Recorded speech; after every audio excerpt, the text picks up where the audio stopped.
Salut, j'espère que tu vas bien. Donc, je te retrouve dans cette vidéo pour te parler de l'analyse fondamentale.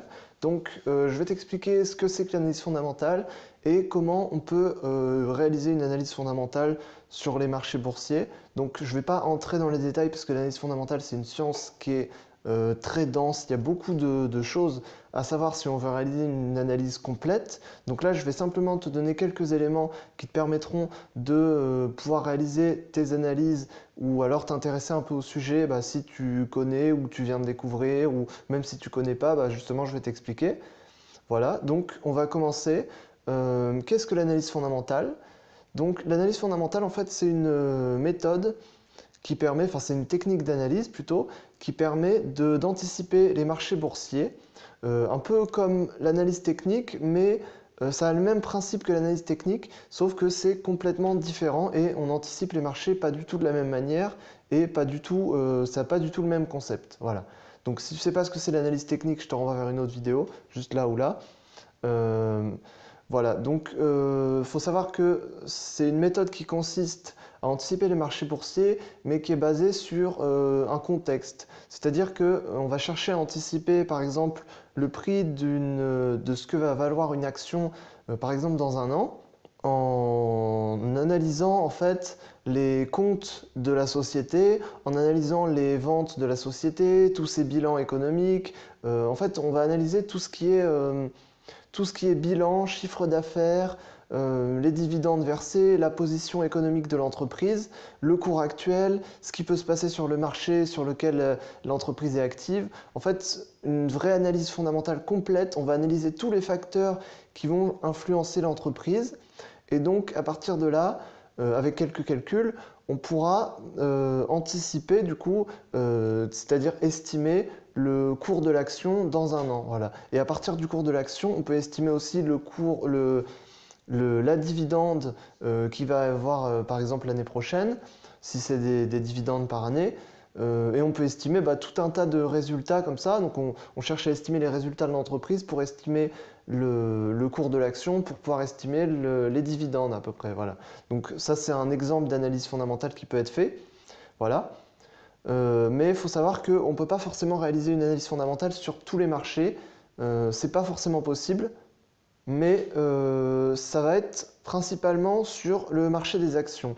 Donc, en fait, les meilleurs marchés pour faire des analyses fondamentales, selon moi, ça va être le marché des actions. Puisque sur le marché des actions, une entreprise, comme je vous l'ai dit juste avant, une entreprise, on peut réaliser une analyse fondamentale complète. C'est-à-dire qu'on a tous ses bilans économiques, on connaît ses résultats de l'année. Donc ensuite, on a juste à estimer, en fonction du marché qu'il va y avoir, en fonction de plein de critères qui vont être pris dans l'analyse, et au final, on va pouvoir réaliser quelque chose de complet, en ayant bien sûr beaucoup de connaissances. Hein.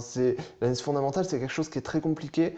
Moi, j'en fais un petit peu, mais je ne fais pas des analyses complètes, c'est-à-dire que je me base sur des résultats qui ont déjà été estimés pour ensuite réestimer d'autres choses derrière. Ou voilà, en fait, je ne fais pas tout moi-même, mais j'utilise des ressources qui ont déjà été calculées pour continuer mon analyse. Voilà. Parce que c'est vraiment quelque chose de très compliqué sinon. Et du coup, je fais principalement ça sur les actions parce que tout simplement sur les autres marchés, on peut pas trop en fait. Sur les actions, on peut faire quelque chose de complet. Après, par exemple, sur le marché du Forex, on peut pas trop. Moi, ce que je fais dans mon trading, c'est que sur le marché du Forex, j'utilise plus l'analyse technique, mais j'utilise ce que j'appelle un contexte fondamental. C'est-à-dire que je ne vais pas pouvoir faire d'analyse fondamentale complète. De toute façon, sur le Forex, c'est juste pas possible. Il y aurait trop de données à prendre en compte et personne ne peut le faire. Hein. Clairement, personne ne peut le faire. Même les économistes ont du mal à prédire le Forex. Donc, une analyse fondamentale, c'est juste pas possible à faire sur le Forex et sur plein d'autres marchés d'ailleurs, parce que le marché des matières premières, le marché du Forex, comme je viens de le dire, même le marché des crypto-monnaies. J'ai pas d'autres exemples qui me viennent comme ça, mais vraiment, sur la plupart des marchés, on peut pas réaliser une analyse complète. C'est juste pas possible.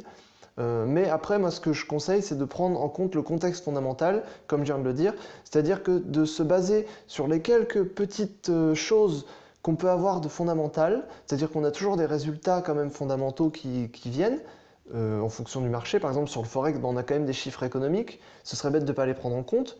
Donc, ça va faire partie du contexte fondamental à prendre en compte. Mais on va coupler le contexte fondamental à l'analyse technique qui va être majoritaire quand même. Voilà, donc sur ces marchés, on ne peut pas, mais principalement, si vous voulez faire de l'analyse fondamentale, je vous conseille d'aller sur le marché des actions. Voilà.